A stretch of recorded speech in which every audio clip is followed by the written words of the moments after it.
السلام علیکم ورحمۃ اللہ وبرکاتہ بسم اللہ الرحمن الرحیم نحمده ونصلی علی رسوله الکریم اما بعد فاعوذ باللہ من الشیطان الرجیم بسم اللہ الرحمن الرحیم۔ محترم ناظرین کرام، یہ ہمارے سوال اور جواب کا سیشن ہے۔ کسی وجہ سے تاخیر ہو گئی تھی تو اب جوابات ریکارڈ کیے جا رہے ہیں۔ سب سے پہلا سوال ہے فیروز صاحب بہرائچ سے، کہتے ہیں یہ سوال یہ ہے کہ مفتی صاحب میں درگاہ میں رہتا ہوں، یہاں سب کھانے پر فاتحہ کرتے ہیں تو مجھ سے کہتے ہیں کہ کھانے پر فاتحہ کر دیں، زبردستی بھی کرنے لگتے ہیں، پر میں نہیں جاتا تو کیا گنجائش ہے جانے کی؟ اگر کھانے پر فاتحہ کر دیا تو گناہ ہوگا یا نہیں؟ دیکھیں بھائی، فاتحہ خوانی جو کھانے پر کی جاتی ہے یہ بدعت ہے۔ اس کا ثبوت نہ قرآن سے ہے، نہ حدیث سے ہے، نہ صحابہ کرام کے، نہ خیر القرون کے کسی عمل سے ہے۔ تو اس لیے اس کو سنت سمجھنا یا عبادت سمجھنا یا مستحب سمجھنا یہ جائز نہیں ہے، بلکہ یہ گمراہی ہے۔ تو فاتحہ خوانی جو مروجہ ہو رہی ہے آج کل، یہ بدعت ہے، اس کا کرنا جائز نہیں ہے۔ فاتحہ خوانی کس کو کہتے ہیں؟ آپ کوئی بھی نیکی کریں، دل سے ارادہ کر لیں کہ بھائی میں نے جو کیا ہے نیکی، اس کا ثواب اللہ فلاں کو پہنچا دے، بس اتنا کافی ہے۔ لیکن وہ اہتمام کے ساتھ میں کھانا رکھنا اور پھر اس میں بہت ساری چیزیں رکھنا، یہ بدعت ہے، اس کو نہیں کرنا چاہیے۔ لوگوں کو سمجھا دیں کہ بھائی یہ دین میں نہیں ہے۔ دوسرا سوال یہ ہے کہ مفتی صاحب میں جب فجر میں اٹھتا ہوں تو بغیر برش کیے وضو کر کے نماز پڑھ لیتا ہوں، تو ایسے نماز ہو جائے گی؟ جی ہاں، نماز ہو جائے گی، لیکن اگر وقت ہے تو کم از کم مسواک کر لیا کریں، یہ سنت ہے۔ اور اگر اس کا بھی موقع نہیں تو کم سے کم یہ انگلی جو ہے اس سے دانتوں کو، زبان کو مل کر کے اچھی طرح کلی کر لیا کریں۔ سوال: مفتی صاحب جب عورتیں نماز پڑھتی ہیں تو جو دوپٹہ سر پر لیتی ہیں اس دوپٹے کے اندر سے ہلکا ہلکا بال دکھ رہا ہوتا ہے، نماز صحیح ہوگی؟ اگر دوپٹے سے بال پورے نظر آتے، اتنا باریک ہے، تو پھر تو نماز نہیں ہوگی۔ اگر ہلکے پھلکے نظر آتے ہیں، اتنے کی کم از کم ایک چوتھائی بال نظر آ جائے تو پھر بھی نماز نہیں ہوگی، اگر اس سے کم ہو تو پھر نماز ہو جائے گی۔ بہرحال حاصل یہ ہے کہ اگر دوپٹے سے باہر سے بال دکھتے ہیں مستورات کے اندر کے، تو پھر نماز نہیں ہوگی، موٹا دوپٹہ لینا چاہیے۔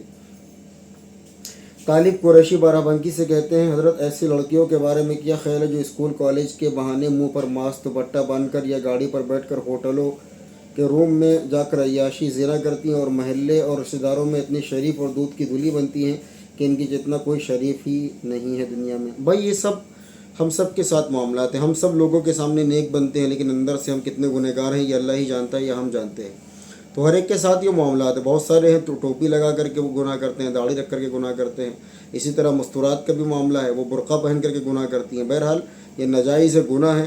آج کل برقعے کی آڑ میں اللہ جانے کیا کیا ہو رہا ہے، جس کو بھی کہیں جانا آنا ہوتا ہے اور جو ہے فحاشی کرنے کے لیے، عیاشی کرنے کے لیے برقعے کو اوڑھ کر کے چلے جاتی ہیں اور پھر اس کو بدنام کرتی، سوشل میڈیا پر ریل ڈالتی ہیں۔ اور اللہ معاف کرے، ایسے برقعے ہیں کہ اس سے بہتر تھا کہ برقع نہ پہنے۔ ایسے برقعے پہنے جاتے ہیں کہ ان کے جسم کے سارے اعضاء باہر سے ہی پتہ چلتے ہیں کہ کون سے شیپ کیسا ہے۔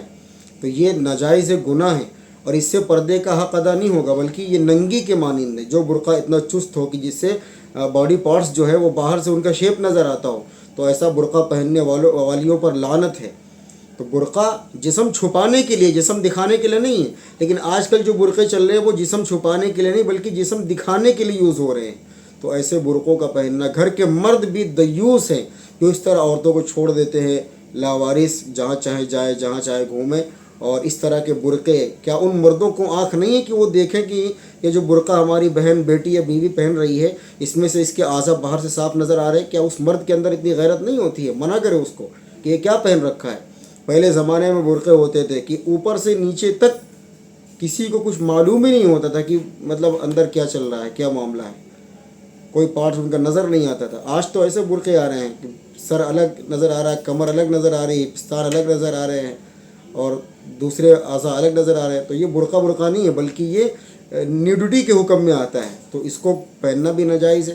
اور ایسے جو عیاشیاں چل رہی ہیں برقعے کے نام پر، ان کو روکنے کے لیے گھر کے مردوں کو توجہ دینی پڑے گی۔ گھر کے مرد اگر دیوس ہوں گے تو عورتیں بدکار نکلیں گی۔ پوچھو آپ کہاں جا رہی ہو، کیوں جا رہی ہو، کس لیے جا رہی ہو، کیا مسئلہ ہے؟ بازار جانا ہے، کسی کے ساتھ چلی جاؤ، کوئی اور مسئلہ ہے؟ تو اس طرح کی جب چیزیں ہوں گی، اسکول کالج کے نام پر چھوڑ دیا جائے گا بالکل، تو پھر وہ تو برمرضی کرے گی، کہیں بھی جائیں گی آئیں گی۔ غلطی تو اس میں آپ کی ہے نا، آپ نے کیوں نہیں ان کو روکا اپنے گھروں میں؟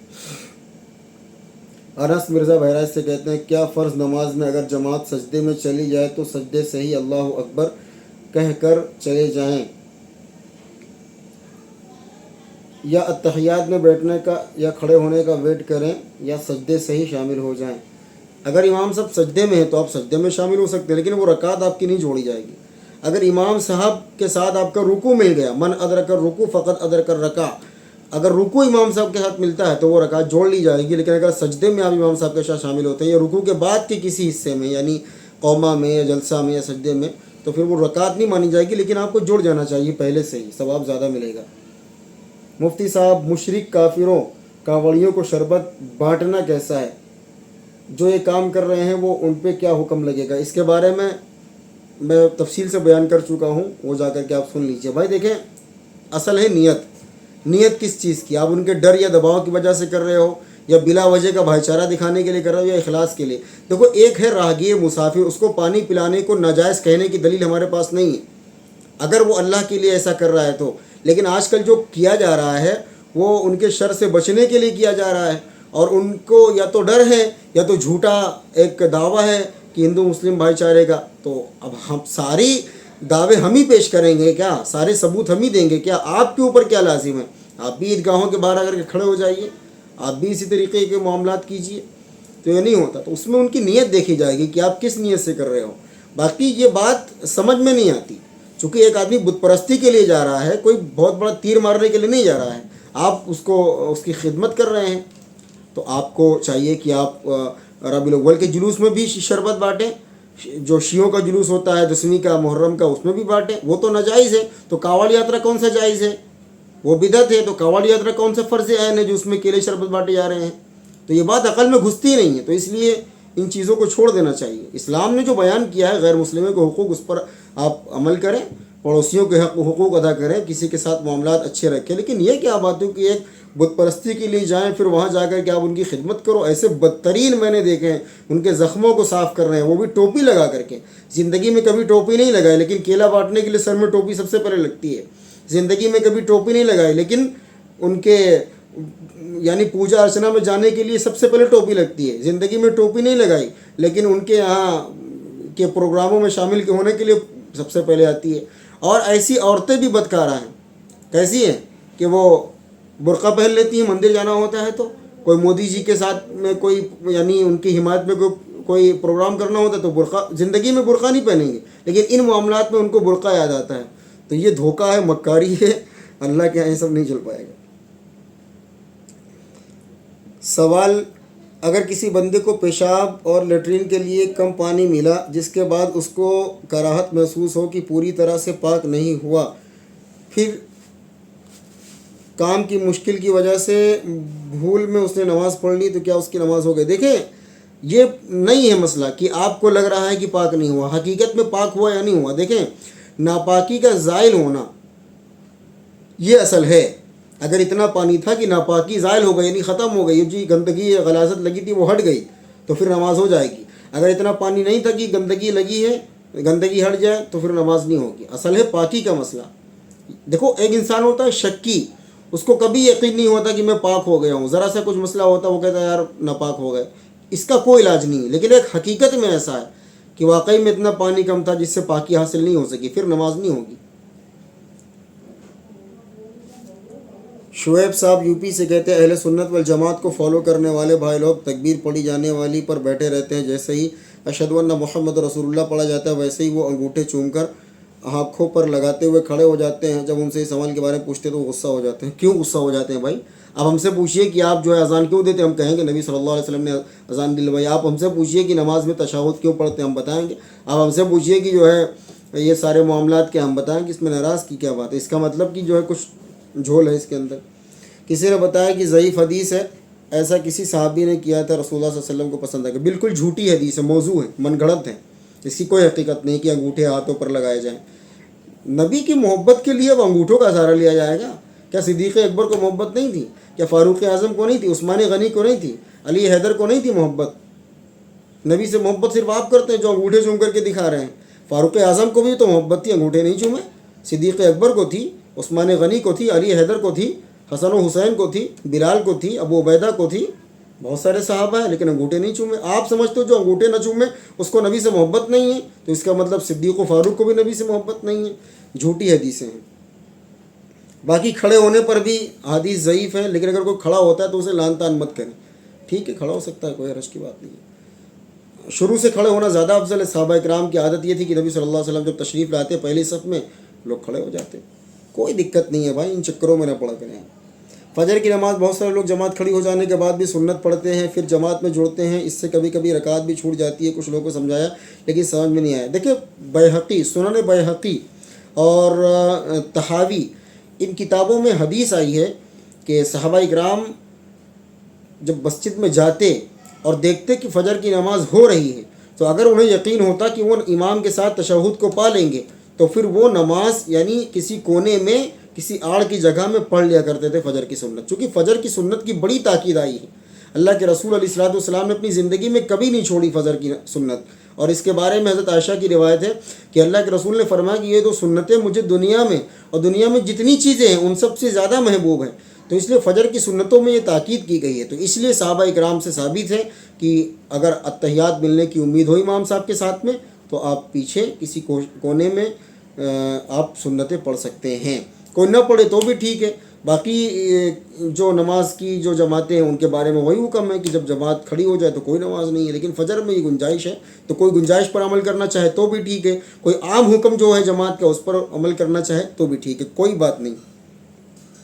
مظفر نگر سے سوال کرتے ہیں کہ ایک بیان میں ڈاکٹر اسرار رحمۃ اللہ علیہ بیان کر رہے تھے کہ کوئی زانی حالت ایمان میں زنا, چوری, شراب نہیں پی سکتا. کیا یہ سب بات صحیح ہے؟ جس وقت آدمی ایک گناہ کر رہا ہے تو اس وقت ایمان نہیں. جی بالکل صحیح بات ہے. صحیح بخاری مسلم کی حدیثیں ہیں, میں نے اس پر تفصیل سے پوسٹ بھی کیا تھا کہ زانی زنا کرتے وقت مومن نہیں رہتا, اس کا ایمان اس کے اندر سے نکل جاتا ہے. پھر جب وہ توبہ کرتا ہے تو اس کا ایمان واپس آ جاتا ہے. تو اللہ مومن سے گناہ دیکھ نہیں سکتا, تو اس لیے جو بڑے بڑے گناہ ہیں نا ایمان نکل جاتا ہے اس سے. کچھ روایتوں میں ہے کہ بعد میں آ جاتا ہے, پھر کچھ میں ہے کہ توبہ کرتا ہے تو آتا ہے. اور ایمان اس وقت میں نہیں ہوتا جس وقت بندہ زنا کرتا ہے. تو بہت سخت معاملات ہے. اگر زنا کرتے ہیں نعوذ باللہ کسی کی موت آ گئی تو اللہ ہی جانے اس کا کیا ہوگا. بڑی بے حیائی, بڑی بے غیرتی ہے, دور رہیں اس سے. مفتی صاحب, اگر کسی لڑکی کا شوہر حرام کماتا اور بار بار سمجھانے پر بھی نہیں مان رہا ہو تو کیا وہ لڑکی اس کا گھر چھوڑ سکتی ہے, طلاق کا مطالبہ کر سکتی ہے, یا پھر اس سے شوہر کی اطاعت ہی کرتے رہنا چاہیے؟ تھوڑا تفصیل سے بتائیں. اطاعت سے مراد یہاں آپ کی کیا ہے کہ اس کا حرام مال کھاتی رہے یا اس کی ہاں میں ہاں ملاتی رہے, یعنی وہ حرام کمائے تو وہ بھی اس پر راضی رہے, یہ نہیں ہے. ہاں, اگر شوہر حرام کماتا ہے تو بیوی اس کو سمجھائے گی, اور اگر بیوی کے پاس اپنا کچھ پیسہ ہے, کوئی ذریعہ آمدن ہے یا کچھ پیسے رکھے تو اس سے کھائے گی. لیکن اگر کوئی ذریعہ آمدن نہیں بیوی کے پاس میں تو بیوی اس کو سمجھائے گی, اللہ کا ڈر دکھائے گی اور حرام اور حلال کے بارے میں بتائے گی. اگر پھر بھی شوہر نہیں مانتا تو بطور یعنی ضرورت بیوی اس کے حرام مال سے کھا سکتی. بیوی کو گناہ نہیں ہوگا بلکہ شوہر کو گناہ ہوگا. طلاق نہیں لیں, طلاق لینا نہیں صحیح ہے. باقی یہ ہے کہ آپ اس کو سمجھاتی رہیں, اور نان نفقہ جو ہوتا ہے اصل یعنی ضرورت جس سے پوری ہو جائے, روٹی کپڑا مکان, اتنا آپ اس کے مال میں سے کھا سکتی ہیں. محمد مکرم انصاری بھاگل پور بہار سے سوال کرتے ہیں کہ اگر کوئی اوجھا کے پاس جائے تو اس کا ایمان ختم ہو جاتا. اوجھا سے مراد آپ کی کون سا اوجھا ہے؟ بھائی اوجھا ہے یا بوجھا ہے, کیا ہے؟ تو اگر آپ کی مراد وہ اوجھا سر کوچنگ والے ہیں تو صرف جانے سے ایمان نہیں ہوگا, لیکن ان کی بات کیا ہے وہ سنیں اور پھر اس پر عمل کرے تو پھر وہ تو ایمان چلا جائے گا نا. تو کہ کافر کی اتباع کا حکم نہیں ہے. باقی سے اگر پڑھنے لکھنے کے لیے جانا چاہیں تو جا سکتے ہیں, لیکن عقیدہ خراب ہونے کی اگر کوئی یعنی شک و شبہ ہو تو پھر نہیں جا سکتے آپ, گناہ ہے. محمد شاہ جان رڑکی سے, اگر کوئی مسلم مرغا یا بکرا اگر کوئی غیر مسلم مرغا یا بکرا ذبح کرے تکبیر کہہ کر تو وہ حلال ہو جائے گا یا نہیں؟ جی نہیں, تکبیر کہہ کر بھی اگر کوئی غیر مسلم کوئی جانور ذبح کرتا تو حلال نہیں ہوگا. اہل کتاب جو ہیں, جو حقیقی اہل کتاب ہیں, یہود و نصارہ جو آسمانی مذہب کو مانتے ہیں, تو وہ اگر بسم اللہ کر کے ذبح کریں گے تو اس کا کھانا جائز ہوگا. باقی دوسری قومیں جو ہیں بت پرست ہیں, مشرک ہیں, مجوسی ہیں, اور اسی طریقے سے پارسی ہیں, بدھسٹ ہیں, ان کا ذبیحہ جائز نہیں ہوگا. باقی آج کل کے جو یہود نصارہ ہیں وہ اہل کتاب نہیں ہیں بلکہ وہ لبرل ہیں, تو ان کا ذبیحہ بھی جائز نہیں ہے. تو کوئی بھی غیر مسلم اگر بسم اللہ پڑھ کے بھی اگر ذبح کرتا ہے تو وہ جائز نہیں ہو جائے گا. اصل ہے ایمان اصل ہے. زید یو پی سے کہتے ہیں کہ سوال ہے کہ جیسے کچھ ہندو ہمارا کام پڑتا ہے، بول چال سب ٹھیک ہے، ان کی وہ ملتے ہیں تو سلام کرتے ہیں، تو کیا ہم ان سے نمسکار کر سکتے ہیں؟ اس بارے میں ہمارا دین کیا کہتا ہے؟ نہیں کر سکتے۔ آپ ان کا سلام کا جواب دے سکتے ہیں اس طرح کے الفاظ سے، حداک اللہ یا السلام علی من اتبع الہدی، اس طرح کی چیزیں، یا جو آداب وغیرہ آج کل چل رہا ہے آداب کر سکتے ہیں۔ نمستے، دیکھو اس میں نمستے یا نمسکار کی جو بھی چیزیں ہیں، اس کا ارتھ ہوتا ہے جھکنا کسی کے سامنے، تو انسان مسلمان اللہ کے سوا کسی کے سامنے جھک نہیں سکتا، تو اس لیے نمستے یا نمسکار کا لفظ مسلمان کے لیے جائز نہیں ہے۔ آپ ان کو آداب کریے، محبت سے پیش آئیے، بس اسلام یہ کہتا ہے آداب کر لیجیے، آپ ان کو آداب عرض ہیں۔ محمد شاہ رخ یو پی سے کہتے ہیں سجدے میں پیر کی کتنی انگلیاں ٹکنا واجب ہے؟ صرف انگلی ہی ٹکنی یا پھر اوپر کے پیر کا بھی ٹکنا؟ بھائی دیکھیں، اس بارے میں بہت اختلاف ہے کہ سجدے میں پیر کی انگلیاں ٹکنی فرض ہے یا واجب ہے۔ کم از کم دونوں پیر کی ایک انگلی کا ٹکنا فرض ہے۔ اگر ایک انگلی بھی ٹک گئی سبحان ربی الاعلیٰ کہنے کی مقدار میں تو نماز ہو جائے گی۔ باقی کچھ علماء نے لکھا کہ 3 انگلیاں ٹیکنا کم از کم واجب ہے، دونوں پاؤں کی 3 انگلیاں۔ تو بس یہ ہے کہ باقی یہ کہ اگر ایک انگلی بھی ٹک جاتی ہے ایک رکن کے بقا تو نماز ہو جائے گی۔ اگر دونوں پیر کو بالکل اٹھائے رکھا، سجدے میں رکھا ہی نہیں شروع سے آخر تک، تو پھر سجدہ نہیں ہوگا۔ سوال پوچھتے ہیں کہ حضرت کالج میں لڑکیوں سے بچنے کی دعا بتائیں پلیز۔ کالج میں لڑکیوں سے بچنے کا وہی طریقہ ہے جو حضرت یوسف علیہ السلام نے اختیار کیا تھا۔ حضرت یوسف علیہ السلام کو جو ہے زلیخا نام لوگ لیتے ہیں، اس کا عزیز مصر کی جو بیوی تھی، تو اس نے ورغلایا تھا کہ بھائی آؤ میرے پاس، مجھ سے گناہ کرو، بدکاری کرو۔ حضرت یوسف علیہ السلام نے کہا کہ نہیں، اللہ دیکھ رہا ہے، میں اللہ کو کیا منہ دکھاؤں گا۔ تو وہ ثابت قدم رہے، اپنی نظروں کو نیچے رکھا اور اپنے ایمان کو یعنی وہاں پر برقرار رکھا، یہ نہیں کہ اگر ذرا سا گناہ کی دعوت مل رہی تو ہم چلے جائیں۔ تو یوسف علیہ السلام کی پھر اللہ نے مدد کی۔ کب مدد کی؟ جب یوسف علیہ السلام نے اپنے یعنی صدق دل کے ساتھ میں اس سے بچنا چاہا۔ تو اگر آپ حضرت یوسف علیہ السلام کی مثال بن سکتے ہیں تو بنیے، کہ اللہ دیکھ رہا ہے، فرشتے لکھ رہے ہیں، اور مرنے کے بعد میں اللہ کو جواب دینا ہے۔ تو اس لیے کہیں بھی آپ کسی ماحول میں بھی جائیں، کالج ہو یا یونیورسٹی ہو یا بازار ہو یا اسکول ہو یا کوئی بھی جگہ ہو، کوچنگ ہو، آپ اپنی نظروں کو نیچے رکھیں۔ قُل لِّلْمُؤْمِنِينَ يَغُضُّوا مِنْ أَبْصَارِهِمْ وَيَحْفَظُوا فُرُوجَهُمْ، قرآن کہتا ہے کہ مومنین سے کہیے کہ وہ اپنی نظروں کو نیچے رکھیں اور اپنی شرمگاہوں کی حفاظت کریں، یہ ان کے لیے پاکیزہ ہے۔ ذَلِكَ أَزْكَىٰ لَكُمْ إِنَّ اللَّهَ خَبِيرٌ بِمَا يَصْنَعُونَ، یہ ان کے لیے پاکیزہ ترین راستہ ہے اگر وہ اپنی نظروں کو نیچے رکھتے ہیں، اور جو کچھ وہ کرتے ہیں اللہ ہر ایک چیز کو دیکھ رہا ہے، ہر ایک چیز کی خبر رکھے ہوئے ہے۔ تو اس لیے بس یہ دیکھیں کہ اللہ ہمیں دیکھ رہا ہے۔ جیسے آپ اپنے ٹیچر سے ڈرتے ہیں کہ ٹیچر کے سامنے کوئی غلط حرکت نہیں کرنی، تو ٹیچر تو ایک انسان ہے، اللہ تو اللہ ہے، تو بس یہ سمجھے کہ اللہ دیکھ رہا ہے۔ جب آپ اللہ سے محبت کی وجہ سے، اللہ کے ڈر کی وجہ سے آپ اپنی نظروں کو بچائیں گے تو اللہ پھر آپ کی اسی طرح مدد کرے گا جس طرح حضرت یوسف علیہ السلام کی اللہ نے مدد کیا تھا۔ محمد شاہ رخ کا یہ سوال ہو گیا، حضرت اگر بنا پانی یوز کیے پیشاب کر لیا، کیا وضو کر کے نماز پڑھ سکتے ہیں یا نہانا ضروری ہے؟ بغیر پانی کے اگر پیشاب کر لیا تو پیشاب تو آپ کی شرمگاہ میں تھوڑا بہت رہ ہی گیا ہوگا، تو ہو سکتا ہے وہ انڈر ویئر جو بھی آپ پہنے ہوں تو اس میں لگ گیا ہو، تو اس یعنی اپنے پارٹ کو اور اس کے آس پاس کا جو کپڑا ہے آپ اس کو دھل لیجیے اچھی طریقے سے، اس کے بعد اسی کپڑوں میں وضو کر کے نماز پڑھ سکتے ہیں، نہانے کی یا کپڑے چینج کرنے کی ضرورت نہیں ہے۔ اگر تہجد پڑھتے وقت بیچ میں ہی فجر کی اذان ہو جائے تو کیا تہجد نفل ہو جائے گی؟ دیکھیں تہجد ہے نفل نماز، اور نفل نماز کا حکم یہ ہے کہ سوائے مکروہ وقت کے ہر وقت میں ہو جاتی ہے۔ تو جو تہجد ایک ہے جس کی فضیلت ہے، بہرحال وہ فضیلت تو نہیں ملے گی لیکن آپ کی نفل وہ بھی ادا ہو جائے گی، انشاءاللہ آپ کو ثواب مل جائے گا۔ باقی تہجد کا وقت ختم ہو جاتا ہے اس وقت میں جب فجر کا وقت شروع ہوتا ہے، تو عام نفلوں کی طرح وہ آپ کی نفل ہو جائے گی۔